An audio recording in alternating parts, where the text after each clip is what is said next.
What are your successes and failures in social media? This is something that we are going to solve tonight.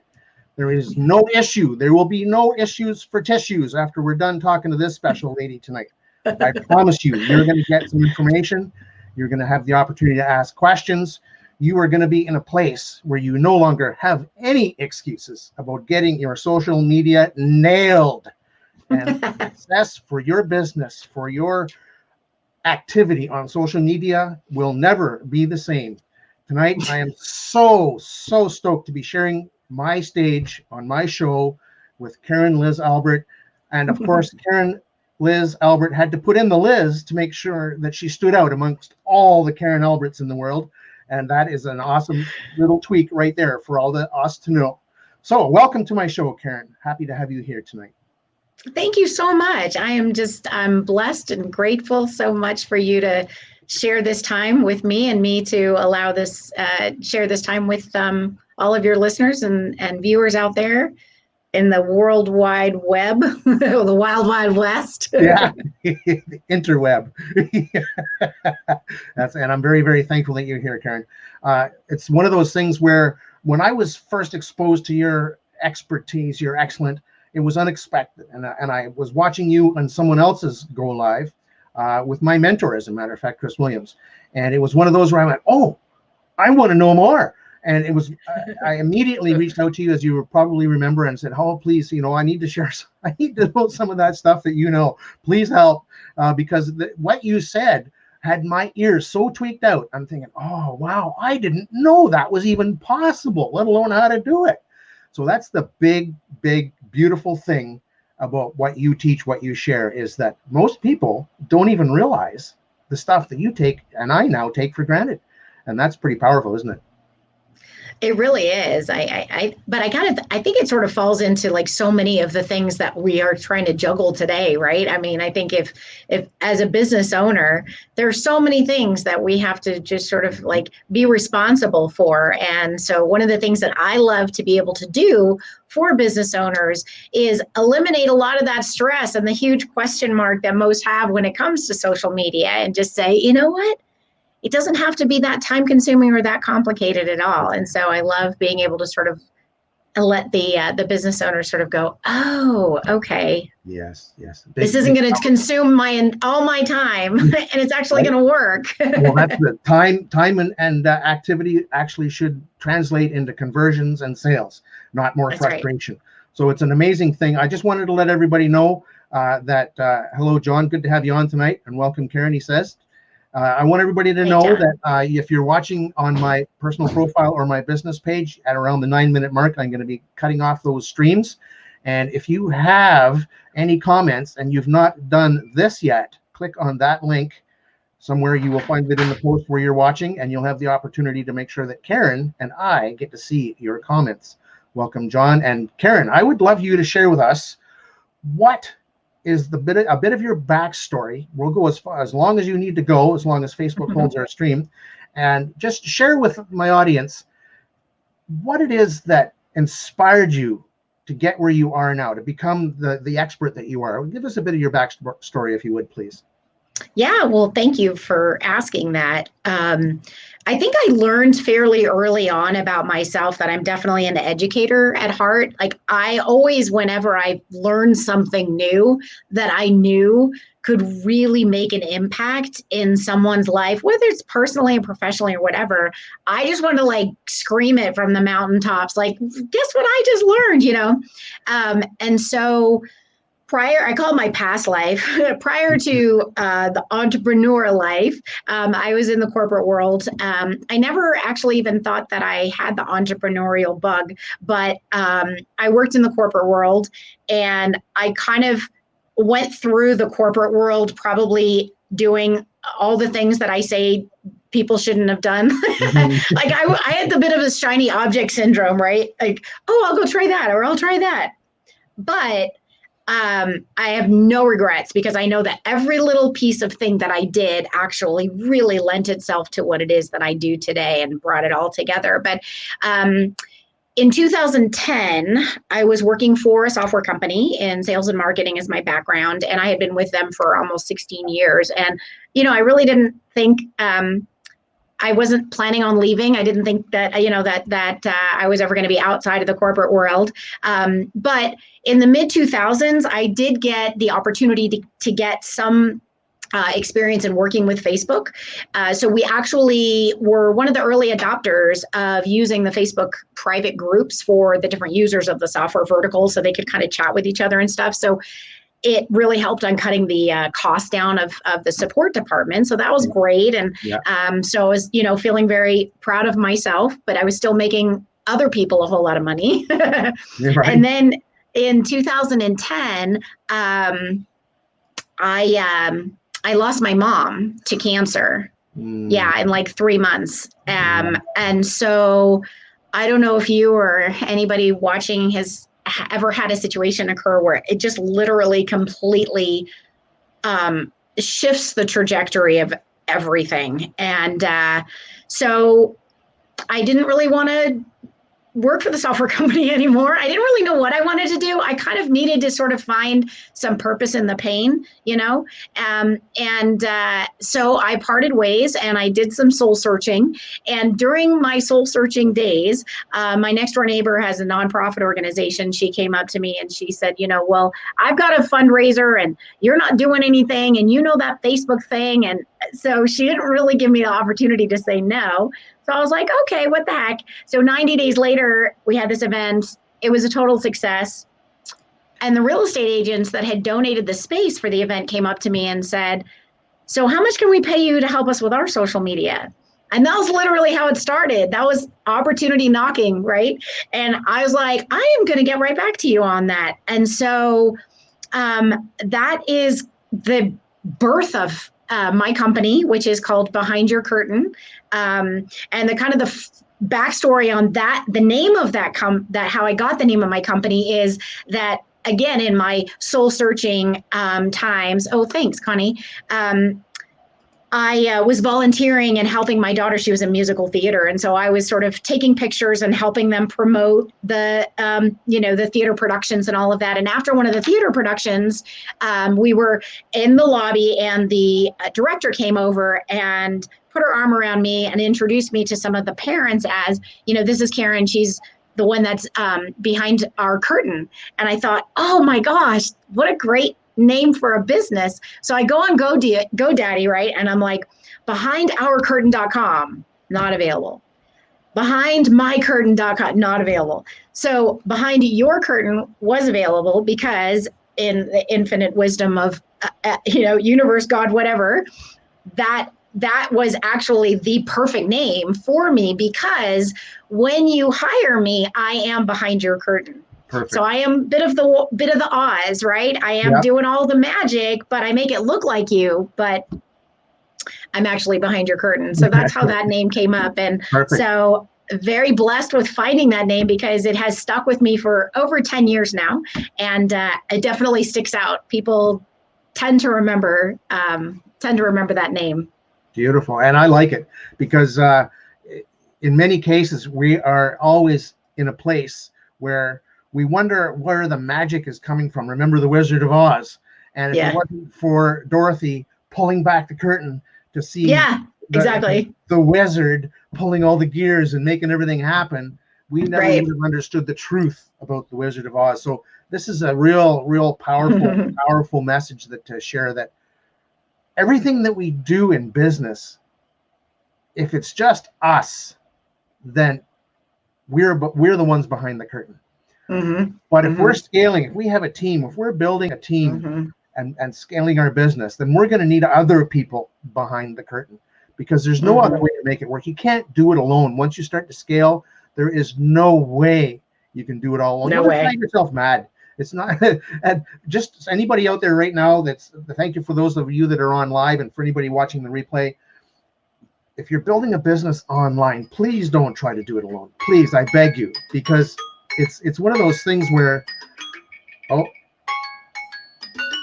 I had my alarm and it was telling me that I've got to turn off my stream, but Facebook let me know that on my home channel, I have lost my whatchamacallit, my stream into my group. So I'm going to keep streaming on the 2 channels that are still holding the stream.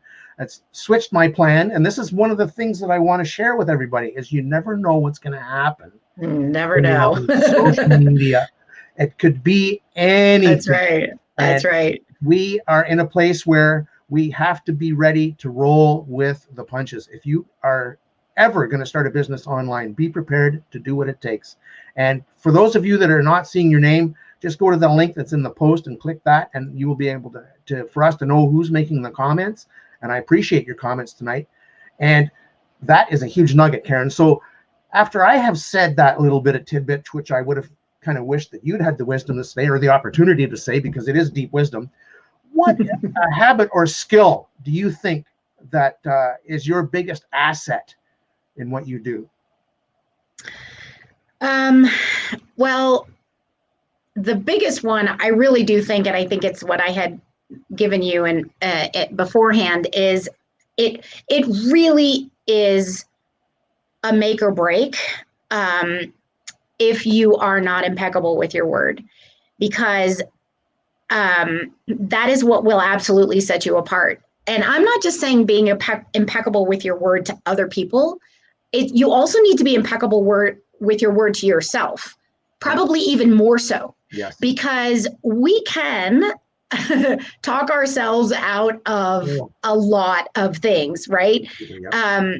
But if you've really identified something that you know is going to take you in the direction that is really going to be the most effective for you, healthy for you, successful for you, whatever that falls into, whatever that category, love yourself and honor yourself enough to respect that and do it. Now, maybe you don't do it in the amount of time that you thought that you would. And maybe, I mean, because like you were just saying, Dean, we have to pivot, right? We have to have plan Bs, and things do not ever, the whole like linear projection success of a company. No, it is totally this, like you've seen in those cartoons. But I'll tell you that we can absolutely self-destruct, and if we really don't honor what we say that we're going to do for ourselves. And it actually becomes easier. It does over time, because you start to see the impact and the benefit of what happens when you do really honor. And then it becomes easier for you to honor it for other people as well. Because sometimes we don't really want to do things for other people either. Right. We've scheduled a call, or we've said we would do something, or just showing up. Just showing up. It makes a huge difference, I'm telling you. And then going above and beyond too. I think that is something, unfortunately, being impeccable with your word, just do what you say you're going to do and exceed expectations 100%. Is not a popular, it's just not. I mean, it's really amazing to me how I see, and I just, I feel empathy for them, because I see the direction that they're going, because they're not showing up and they're not doing what they need to do. And, you can't force somebody to do it, but it's the difference between you playing here or playing here. Yep. And if you want to play here, you have to do some things that are going to make you feel a little bit uncomfortable. But you really need to honor yourself and your word and what you say that you're going to do. 100%. And I couldn't agree more, because as a high performance holistic life coach, I deal with mind, body, and spirit. And it never fails that the mind is the biggest challenge that people struggle with. I can't, I won't, I didn't, we talk ourselves out of success so quickly. And all, like you just said, all we have to do is show up and be ready. You're going to get your tongue cut around your eye teeth, and you're not going to see what you're saying. It's going to happen. Right. But don't let that be the definition of your success. Let your success. Yeah. You look like I inspired you to say something, so go ahead and say something. Well, you reminded me of something that I learned early on. that has really stuck with me over the years, that at first I was kind of like, oh, that's not true. But the statement of how you do anything is how you do everything. Yeah. I mean, down to the littlest things, right? Do you brush your teeth? Right? And you may think, well, that doesn't really have that big of an impact on me playing up here. It does. Yeah. It absolutely does. And so once you kind of start to commit to the little things, then the bigger things actually become easier as well. But we'll sort of discount those little things and think that they're not really having an impact, but it's your mindset. And you're so right, Dean. We can talk ourselves out of stuff, right? All day long. Yep. But when you start to kind of reverse that thinking, it spills into like everything else, that you got to say yes to the things that you know at any level in every aspect of your life. 100%.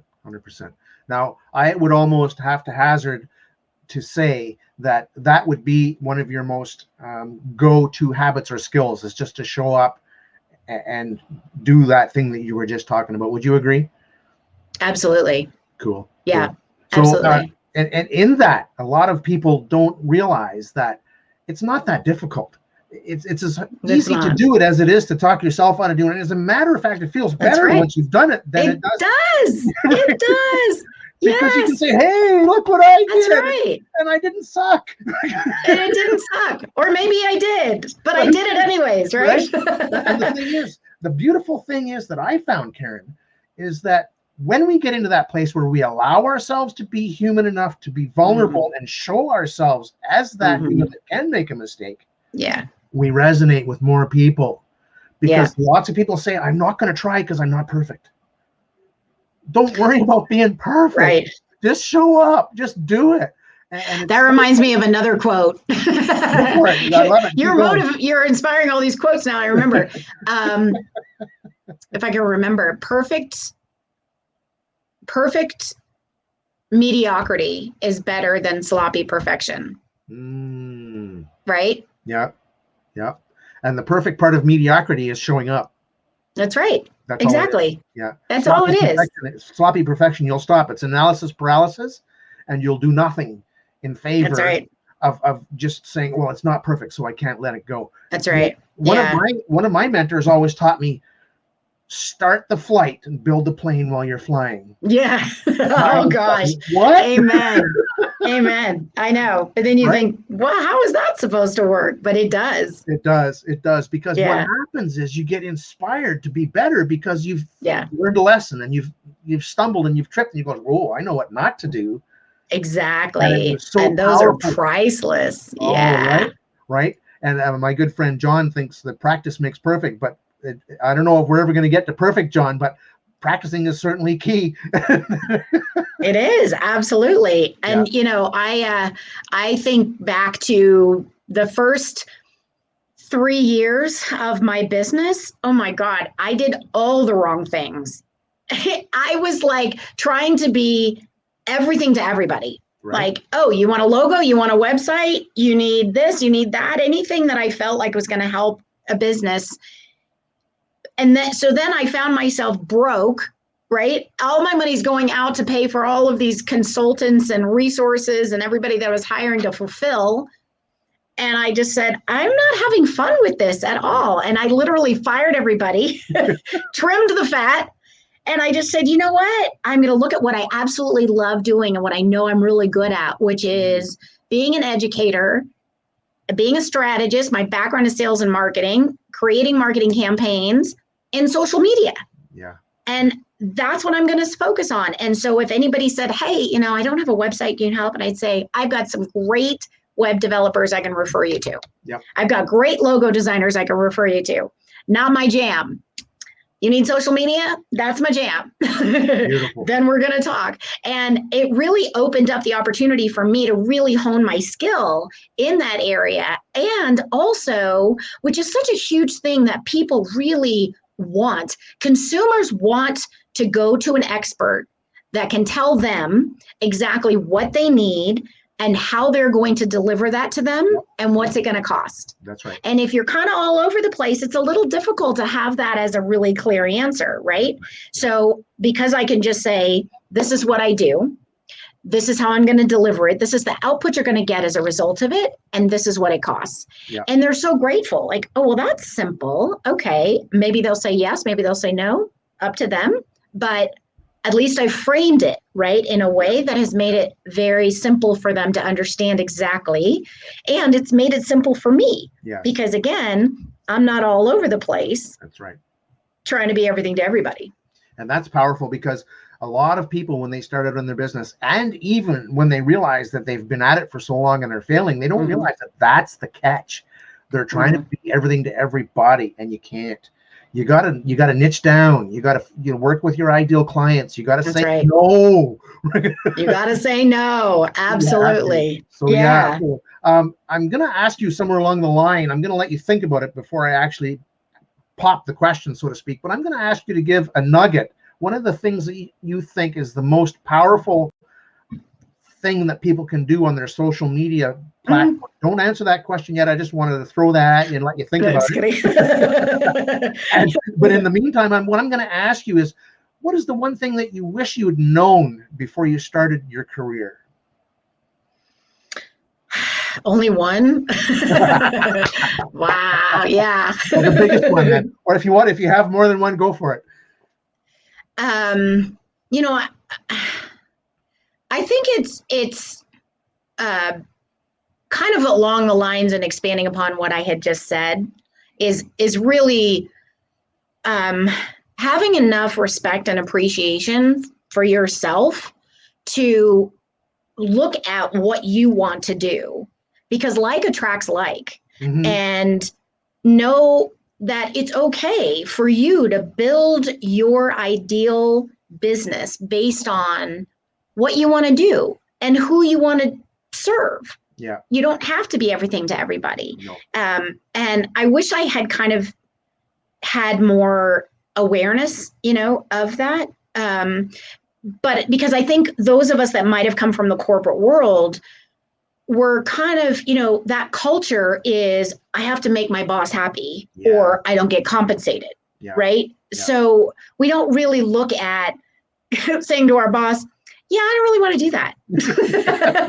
That doesn't make me happy. Yeah, I'm not going to do that. So when I took that same culture and belief and behaviors and I put it into my business where, I didn't need to. I could have, and I never say should. I don't should on myself. But I wish that I had just maybe, before I dove into sort of I need to make people happy, so that's how I'm going to get compensated, right? That same culture of being an employee in the corporate world, that I had just spent a little bit more time thinking about who do I want to make happy and how do I want to make them happy? Because ultimately that's going to, make me happy and build that foundation of awareness first before I took the leap. But no regrets.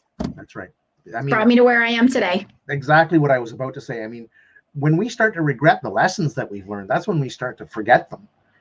And you want to keep those lessons foremost in mind, because they're the things that guide you to your success. They're the things that help you realize, wait a second, that ain't going to work. Don't do it again. And a lot of people don't even choose to become aware of that fact that they're making mistakes and that they're repeating mistakes. It's okay to make one. But absolutely. But stop making it. Right. Definition of insanity, right? Right. And that's powerful. I mean, a lot of people give up. Oh, I know. They don't give themselves the opportunity to learn those lessons. They just keep thinking it's the only way.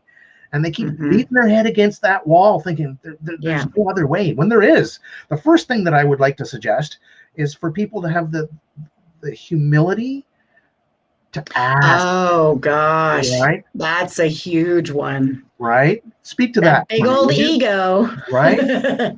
Share some of your experience with that, would you please? Oh, sure. Yeah.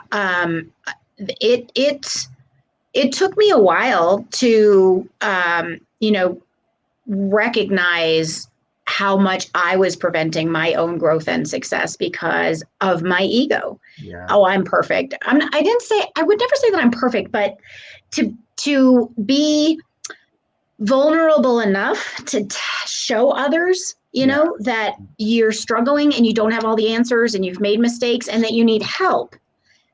You know, our ego doesn't like any of that. No. It does not like us to, you know, expose any of that to anybody else. Weakness. Exactly. That's right. So yeah, your ego can cause you to really prevent yourself from so much growth. Because, you know, I mean, we don't know what we don't know. That's right. And surround yourself with people like Dean that can tell you what it is you don't know. Right. Another great, I think I said this to you when you and I were talking, that the recent saying is that you can't read the label from inside the jar. Oh, no, you hadn't, but I like that. That's a good one. Isn't that a good one? Yeah. And it's so true. Yeah. We need people to tell us what our label says. That's and right. Maybe it doesn't say what we think it does. Right. Maybe we need to change our label a little bit, right? Because we're so close to it all. And what a blessing to have people around you that are willing to help. Yeah. But gosh, unless you ask, it's probably not going to happen. Right? Mm-mm. And that's the most powerful thing that I've learned. So I struggled for the longest time thinking that I'm a smart guy, you know, I can do this. And then I realized, well, wait a second, I might be smart, but there's stuff I don't know. And that's where we have to come into that humility and allow ourselves to admit that we need the help and to reach out for it. Have the courage to reach out, because guess what? If you find someone that knows what you don't know, I can almost guarantee they'll be happy to share in some fashion. They'll give you a little nugget. You saved my skin. And it was just all I had to do was ask. You made a huge difference for my business page, and it's really going to make a difference for my business because of that little bit that I had the courage to say, that's something I need to know, and I know who to ask. Yes, right. And I ask and listen, right? And implement, right? And implement, right. That's huge. And that is something that I want to share with anybody that would be listening now or later is, of course, as Connie would say, rely on each other, right? It goes both ways, right? I mean, you had the answers for me doesn't mean I won't have an answer for you somewhere down the road. That's not possible to happen because we're both human. We're both involved in similar things, and I'm going to know stuff you don't know. You're going to know stuff I don't know, and that's where the team strength comes in, right? Together, we achieve more, right? So, and that's the beautiful thing about being in that place. Oh, and here's one of my favorite ladies, Laura Moon. She's from a great podcast that I watch on a regular basis, and she speaks about mindset, and they go through a circumstance where they read a chapter, they talk about a chapter from a self-help powerful book each day, and we have helped each other through so many things. Oh, that's great. Good to see you here, fantastic. Laura. Yeah. Because you're gonna get some nuggets from this lady here. And I'm wondering if maybe we've given your subconscious enough time to think of that nugget that you wanted to share with us. Are you ready? I'm ready. Go for it. Let's hear it. Let's hear what you have to say. Okay. So with respects to social media marketing, I'm going to assume that the bulk of the people that are watching this now or the replay probably feel as if they are on social media and they aren't really seeing any return on their efforts. They might have a business page and they feel like no one's seeing them. It's kind of the crickets. Or they go on social media and they find themselves, 2 hours that they'll never get back of their life, but they're not really seeing any return on their efforts, right? Yeah. Or there's just this sort of the aversion, right? I don't know what to do, so I'm not even going to try. Right. And so all of those sort of positions and perspectives of social media are very, very common. And there's two things that are causing those and preventing you from really seeing some effective, effective use out of your social media. And the one is that you don't have a strategy. And the second is you don't have the simple step-by-step instructions to execute the strategy. which we can kind of say applies to a lot of things, right, in our life. Yep. And when I say strategy, I mean that there are 5 questions that you always want to make sure that you're answering when you're using social media. And they are who you are, what you do, how you do it, who you do it for, and if it's relevant, where you do it. Now, the 2 questions that tend to get neglected are the who you do it for and if it's relevant, the where you do it. But the one question that is the most important is the who you do it for. And not just because it relies back very well to what we were talking about earlier, Dean, about get in your lane, right? Get clear on what you do and who you do it for. But the other reason why the who you do it for is so important is because you have something in the social media platforms that's called an algorithm. And the algorithm is this infamous formula, right, that's written and running behind the scenes. And the algorithm basically has one primary job. And that job is to make sure that it keeps the user community happy. Because if the users start to leave, then, that's no bueno for Facebook, for example, right? That's right. So talking about Facebook, let's just use that as the primary platform that we'll talk about. So the algorithm in Facebook, with the goal to keep the user community happy, is doing something on a consistent basis. And that is that it's monitoring the behavior and activity of every single individual user. So you and I, Dean, are dictating all day long what we see show up on our Facebook newsfeed, because we either tend to be posting what we're celebrating and happy or not so happy about, right? Yep. And so all of this is basically being monitored by the algorithm. Even spills outside of Facebook. You go to Google and you search for a pair of shoes. Yeah. Guess what's on your newsfeed, right? Exactly. So Zuckerberg is spending millions of dollars on this predictive analytics behavior. And if you know how to leverage all of this work, you can absolutely start to see some return on your efforts with respects to using something like Facebook.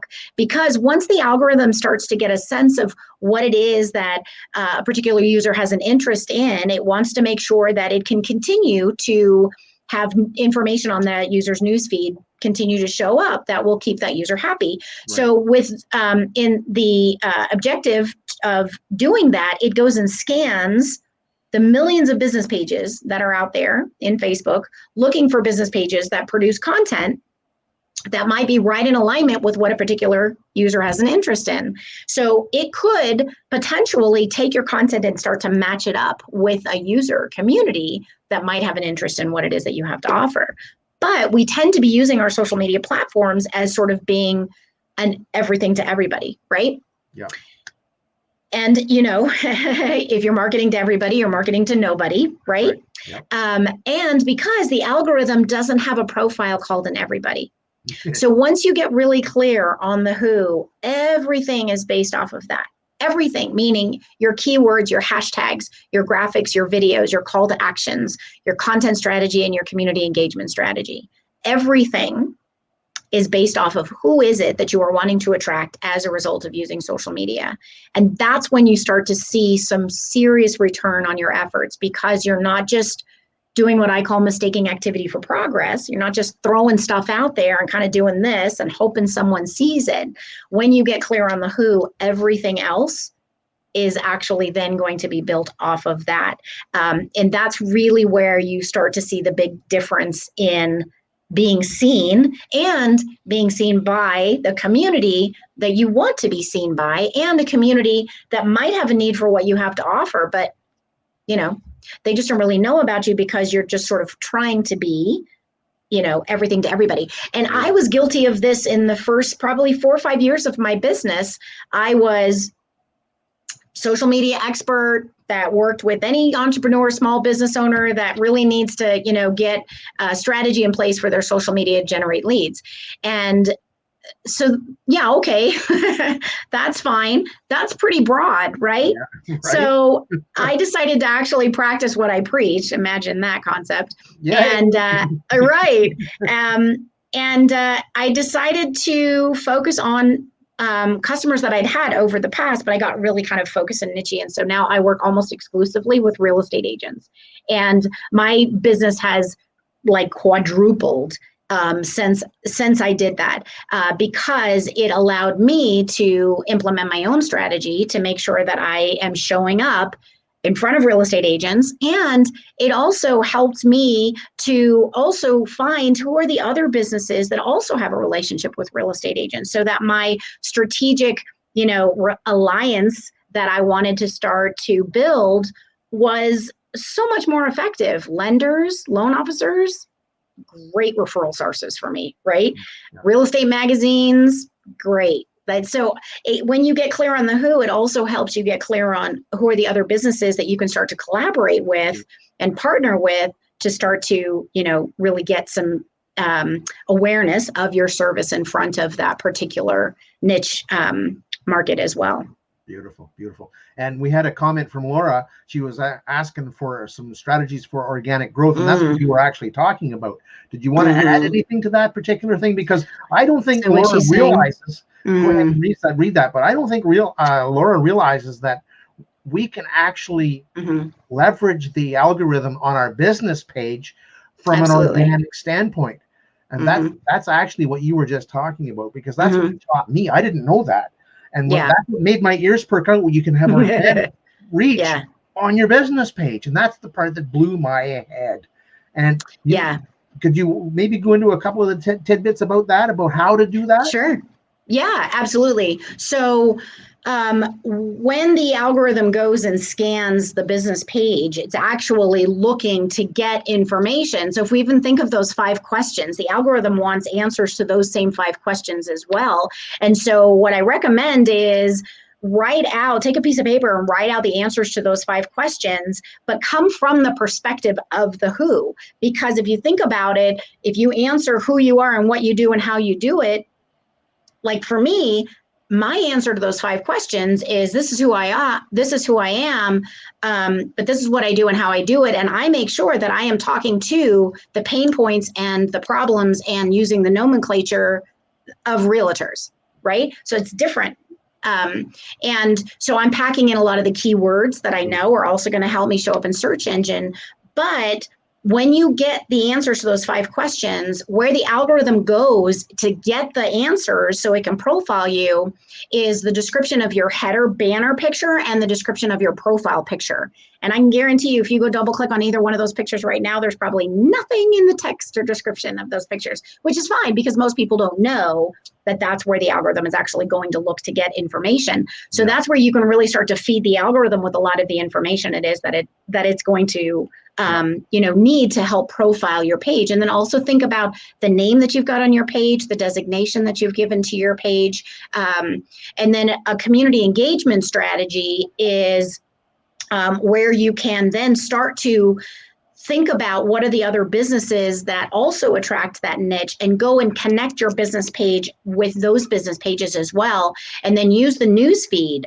Every business page has a news feed, just like your personal page has a news feed. The only difference is that your personal page news feed shows you posts from all your friends that you're friends with, but the business page news feed shows you posts from the business pages that you've liked as your business page. So it's a powerful strategy of liking the other businesses and then being able to see all of the posts that they're doing. And these businesses could also be your potential clients as well, because every time you like and engage on their posts, you're starting to become more visible and top of mind to them as your business, not as your individual user, but as your business page.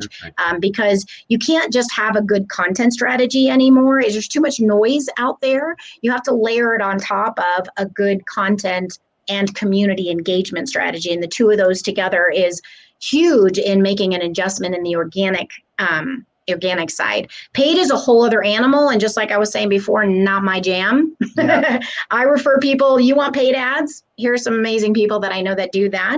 I'm 100% on the organic. I know just enough on the paid to kind of like be dangerous, but I'm not the one that is going to be the expert, but I definitely am one that I spend a lot of time researching the algorithm. I'm also on the one of the Facebook product development teams, and so I get to pick their brain a lot. I am excited to say that there is a whole new layout that Facebook is rolling out very slowly for business pages that I absolutely love, and I'm like, thank you. They're finally acknowledging business owners, to the extent that they're acknowledging individual users. So I'm excited about that. Awesome. That the news feed trick for your business page is /news.feed, correct? Well, when you're looking at your business page, on the left-hand side, you have a whole bunch of links on the panel that only you as an admin can see. Right underneath the home on the left-hand side, the next one down should be newsfeed, and that'll take you directly to that. If for some reason you don't see the newsfeed link, then what you do is you go to the very far right of the URL. So it's facebook.com/ and then mine is, social media with Karen Liz Albert. Then you do another / and you type in news_feed, all lowercase, and hit enter. Yep. And that's how that'll get you there. But most pages have the newsfeed link on the left-hand panel. Awesome. And Laura was wondering about FAQ, frequently asked questions on a business page. Is that something you recommend, or does that have an impact? It certainly doesn't hurt, that's for sure. I mean, unfortunately, right now with the way the layout is now, there's not a whole lot of areas that give you, but if you wanted to kind of put in some FAQs, maybe in the descriptions of those, of the header and the profile picture, you could put some in there as well. But yeah, I mean, certainly does not hurt. You could put it in the services section. I've done that for some of my clients as well. But the new layout, I'm really excited. It's opening up all these other areas that will give us the opportunity to really communicate so much more about what we do. And yeah. That was awesome. I so treasure someone like yourself, and you specifically, for your willingness to share your wisdom so openly like that. And you just, I don't know if you realize it, you just got a customer. So I am going to go ahead and go through, because we're well into 40 minutes now, and I don't want to take up all your time tonight, Karen, because I value your time. I value your skills and wisdom, and Laura is excited to know. So what I'm going to do now is I'm going to let you talk about your 30-day social media facelift, and we'll make sure that Laura can get in contact with you. Sure. Yeah. Thank you. So this is a program that I just almost exclusively offer now because it's become so popular. But basically what it is, and it's actually kind of spilling into 60 days now because it's gotten so popular. So it's 30-day-ish social media facelift. But really what it is that I work one-on-one with all of my clients. And the way that we start is we work on the strategy. So that the strategy is what we get really clear on, the who, and some other things too that are really important. And then once we've got clear on the strategy, then you get to sit back, because then my team of the copywriters and graphic designers and video designers and keyword research and hashtag research, they actually do all of the work. And then we go into the top social media platforms. So depending upon which ones we decide you want to have the facelift done. And we really give it this incredible, just giving you sort of that facelift, right? So we're going to make your page look really, really impressive. And we're also going to do the back end facelift too. So we're writing your social media buy-in, we're packing in all of the keywords and hashtags and call to actions and everything that I know, where the algorithm's going and what it's looking for and all of that. So it's kind of a front end, back end. And we're really optimizing the page for the experience of the users that are going to come to your page. And then once we've done that, so I kind of say, let's clean the house before we invite the party guests over. So we've cleaned the house, and then I basically teach you. So then we have one-on-one training through Zoom, which are all recorded, which is awesome because all my clients have that access to that for future playback. But I teach you really this very proactive, very efficient and effective way of now using these good looking social media pages to start to really be seen. I teach you the tricks of getting a good content strategy and the community engagement strategy. And then by the end of the 30 days-ish, your pages look really good. You feel much more educated and empowered, to move forward with your social media. And also you get a daily social media tasks document, which all my clients love. They print that out, keep it by their laptop, and literally they just grab their coffee or tea in the morning and just check off the tasks that I give them. So again, it's efficient, right? 30 minutes and then go on your day and make some money, because you've got the strategy now, right? And you've got the step-by-step instructions on how to execute that strategy. So I'd love to talk with Laura about that. You can go to behindyourcurtain.com, and right on that homepage is a link to get access to my calendar and schedule some time with me. That would be your Facebook page there, Karen. That's my Facebook page. Yep, absolutely. You can, or she can chat with me through there as well. And this is, of course, your Linktree, which everybody that knows about Linktree loves, and it's awesome. So, and by all means, all these links are in the post inside My Personal Reality, the private group. Laura is in that group. So, Laura, you have access to these links, active links. And Karen, wow, that was so powerful. So many thank yous to you. Thank you. Thank you. Just amazing. You've I can't think of the words that would describe the empowerment that you give, just the joy that you share, the enthusiasm, the just the raw wisdom of your knowledge that everybody's like going, what? It's like that. And it's so powerful for people to be in a place where they can actually, and of course, Laura says, thank you. Yeah, my pleasure, Laura. Absolutely. Well, it's like I said in the very beginning, right? Like I learned something, I want to scream it from the rooftops, like, oh my gosh, I know this can actually work. It really does work. I mean, you could go to my Behind Your Curtain Facebook page, and I've got 40 some odd 5-star reviews. And I'm not saying that to, blow my horn, but it's because it really does work. It's not rocket science, but again, it's sort of, like we were talking about earlier on, if you're running a business, reach out, get help, find the experts that can help you to just kind of take everything to the next level. So you're not having to waste all that time, and time is money. That's right. So would you suggest a keyword research site or a hashtag research site that would be worthwhile for us to know about? Yeah, so actually, Instagram is probably the best one for searching hashtags. There's also one that's Hashtagify Me, which is another good one. But quite honestly, because Facebook is owned by Instagram, and the algorithm is kind of looking to see what's doing well on Instagram, that's kind of the barometer for hashtags right now. So that's kind of one of the best tools that we use for doing the hashtags. Beautiful. Awesome. Thank you. That's awesome. Is there anything that I didn't talk about that you'd like to mention? I don't think so. I didn't think so either. I think we covered everything.